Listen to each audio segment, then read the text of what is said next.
The following is written about 6 months after the experience, from notes written the day after. I had some trouble integrating the experience, with it weighing heavily on my mind for a week and frequently coming up since. I have been unable to find the courage to try another dose of this size, though a couple of much smaller trips have been pleasant and successful. I loaded approximately 40 to 50 milligrams of just off-white granular powder into the water pipe. I began inhalation, immediate intense discomfort. The very basic oily smoke burned my lips and lungs, but I began to get off before finishing the first giant hit. I immediately feel a sense of correctness, and an energy begins to build in my body until I feel like I will explode. Simultaneously with the building pressure, my field of vision changes. Colors grow brighter, and each object begins to vibrate, independently of all other objects. A tinted film or membrane seems to be laid over every object, so that my field of vision is a patchwork of colors, with brightly colored objects vibrating behind them. Because of the intensity and abrasiveness of the color and vibration, I closed my eyes and was immediately greeted with an object which I believe may be of the standard chrysanthemum pattern. It looked most like an anemone, or a writhing mass of stylized worms, mostly in neon blue and black, but often purple or green interiors. Once my eyes had closed, I began to feel a sense of motion, pulling me slightly backward, down, and to my left. This feeling built in intensity for the few seconds that I gazed at the object, until with very little sense of change, the black background of the scene resolved into a totally real and internally consistent scene. This was my first experience with a truly visionary state.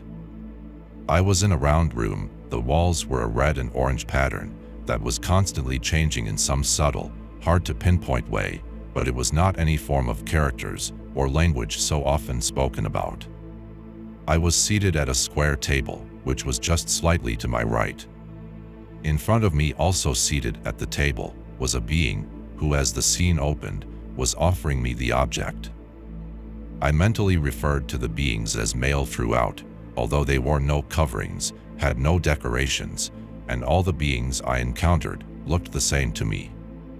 He was humanoid, though bright mahogany colored. The whole scene was in bright warm colors. He had reasonably human hands. His face, however, was very strange.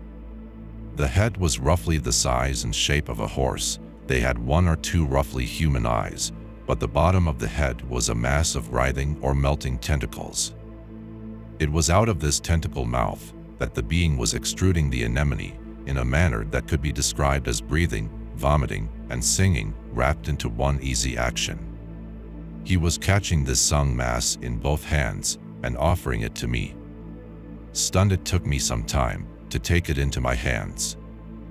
When I did accept it, the being turned away from me without a second thought.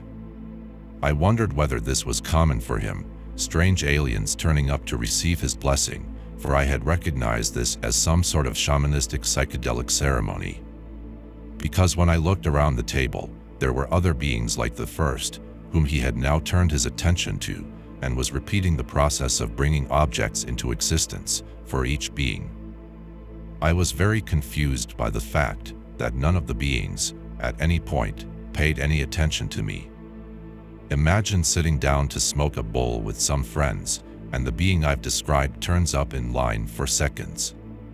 Would you hand it to him and continue your conversation? If so, you and the being have more aplomb than me. The more I thought about it, though, I wondered if I was simply occupying the body of one of the beings, as if our simultaneous psychedelic use had caused us to momentarily trade dimensions and bodies. I was immediately able to recognize the scene as a group of people getting high on psychedelics, and the whole thing had a distinctly tribal flavor. As each entity received his object, he began to breathe or drink it in a manner that did not diminish the object, but did somehow fill him with its essence. I was too stupefied to do anything with the object, but to stare at it.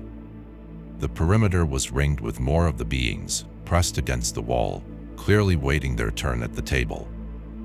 My astonished examination of the object continued until I became aware that it was time to come down.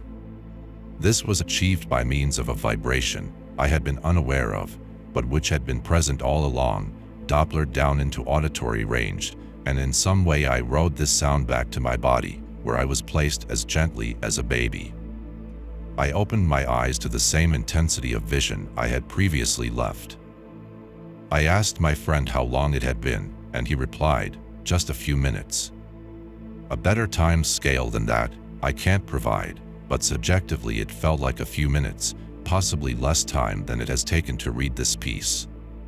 As I told my friend about the experience, I had the certain knowledge that if he were to have taken a hit before I spoke about it, he would have visited the same scene, but alas he did not, and the feeling faded with time. Thank you for listening.